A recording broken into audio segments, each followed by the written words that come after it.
the cue action, hitting the ball on the follow through. So we'll demonstrate those now. So once you go down, you've got your basic stance. Your tip goes to the white ball.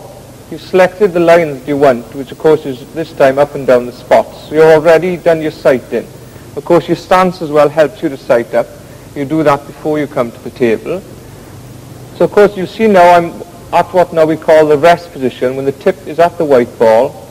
And of course my hand at the back, my arm here should be more or less vertical here. So that's when I'm coming in to hit the ball. So once we're in that position, we've sighted up, we're in the rest position. Now we're going to start what we call the feathers. And that's when the cue comes back and forth. It's like a practice in one way. So the cue comes back and forth. Of course, it comes back at different lengths depending on the strength of the stroke required. So this time, of course, I'm not going to hit the ball very hard. So really, it's what I call a medium backswing and feathers. They're not very long, 4 to 5 inches. Of course, at this time, as I come back, you'll see the change of the angle of the arm here is coming back behind vertical. And when I come forward into the ball, of course, it should then come back to vertical. So we talked about there the sighting, the rest position on the feathers. The next thing, of course, is to strike the ball. So here we go with the feathers. We come back, and on the last feather, we got then a very slight pause. And as you can see again, the position of the arm at the back. So at the pause, when you're ready, a nice, even, smooth stroke through the middle of the white ball. The white ball goes up and down the table, and of course then you're left with what we call the follow-through, which in my case is about 4 to 5 inches. Right, once we've got that basic stance and technique together, the next thing really is to put another ball on the table, one which we call the object ball. I'm going to try and demonstrate here what happens with the eyes, which are a crucial part of the cue action and the timing of the cue action. When you go down to the shot, of course, your eyes straight away go on to the cue ball to make sure the tip is in the middle, center striking on the ball, and then as your cue comes back and forward and starts to form the feather in, so your eyes start to flick back and forth between the white and the object ball. Now the one thing that you must do when you go to hit the white ball is to get your eyes up onto the point of contact onto the object ball, which in this case, of course, is in a straight line. So I'm looking straight on at a point in the middle of the red ball. So as your cue comes back and forth, so your eyes should be flicking up and down between the white and the red ball. Like most players, when they come back and form the pause position, at that time their eyes will already be up onto the object ball. Most players' faults in this is that they tend to leave their eyes drift off, and once they've hit the white ball, their eyes will straight away move across to the pocket to see if the object ball is going into the pocket. And that in itself stops a good stroke, a good timing of the stroke, and normally causes head movement as well. So I'll just demonstrate the way my eyes work when I'm playing the shot. So here we go with the feathers, back and forth. As you can see, my eyes are going up and down to the two balls. I'm ready to hit now, come back, I stop, my eyes up on the object ball, and they stay there. They never move off the spot.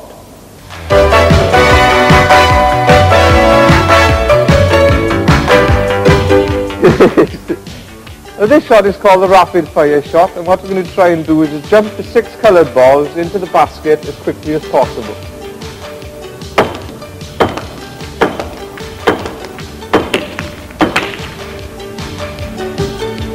So this time we're going to try and jump the white ball over the red and the coloured balls and into the basket.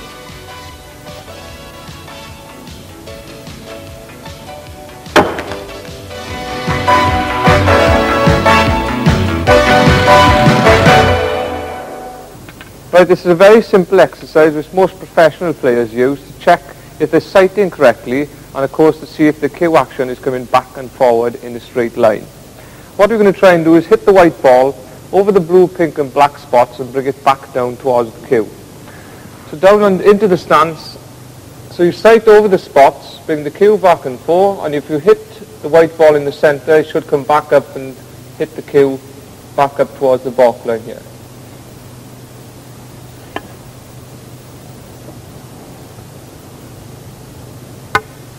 Well, that time, of course, I must have hit the white ball more or less in the centre because it came back down towards the cue. Now if you sight correctly, that means you've aimed correctly over the spots, and the cue comes through offline, so your cue action then is offline. This is what happens. When your cue comes back and forth, your tip comes into the side of the white ball, so as it hits the top cushion, you can see it comes off at the wrong angle. So that's a very good exercise to try and check on your sighting and your cue action. Right, another very useful exercise to help you to see if you're cueing in a straight line is using the balk line. And this time we're using the brown spot as an imaginary cue ball. So with this exercise, rather than hitting the ball, you put the tip on the brown spot, and this in itself, with the balk line being here, of course, helps to see if your cue is on line along the balk line.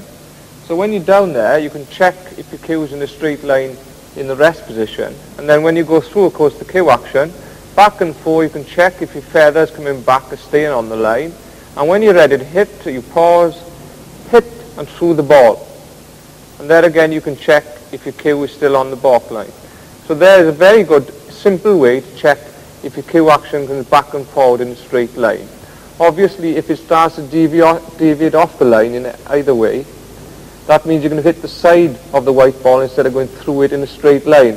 And as you can see from the last exercise, you can see that it's fatal not to hit the middle of the white ball. Everything in snooker is really based around catching the center line of the white ball. Whether it's the top spin, back spin, or the center of the ball, it must be in the center line at all times. And that's why the basic cue action in a straight line becomes so important. Right, we've covered most of the basic techniques to play the game of snooker. Now I think we'll just go back through them and recheck on the more important aspects of the basic technique. First of all, we start, of course, with the grip. And if you can remember, it is a very important part because it's only with the V in the bridge hand, the only part of your body that is touching the cue. So it is a very important part. So pick the cue up off the table, not too tight and not too slack, just a firm grip. Then, of course, we spoke about the position of the feet and the legs. The right leg, of course, is straight and rigid, and the bending of the left knee enabling to take you into the shot and get all your weight forward onto your bridge hand, which again we spoke about. Spread the bridge hand, spread the fingers there flat on the table, just bring them up slightly, keeping the pressure on the tips of the fingers and the back of the hand there. Then you bring over the thumb to form the V, and the cue goes in there to form a nice smooth V position there, so the cue can stay steady back and through the stroke. Then, of course, we spoke about hitting the ball and sighting. I think one thing I forgot to mention was you must at all times keep your head and all your body, apart from the arm that is moving the cue back and forth, perfectly still. The head mustn't jump up when you come to hit the ball. But then, of course, we come into the most important aspect of all, and that's the delivery of the cue, which is called the cue action.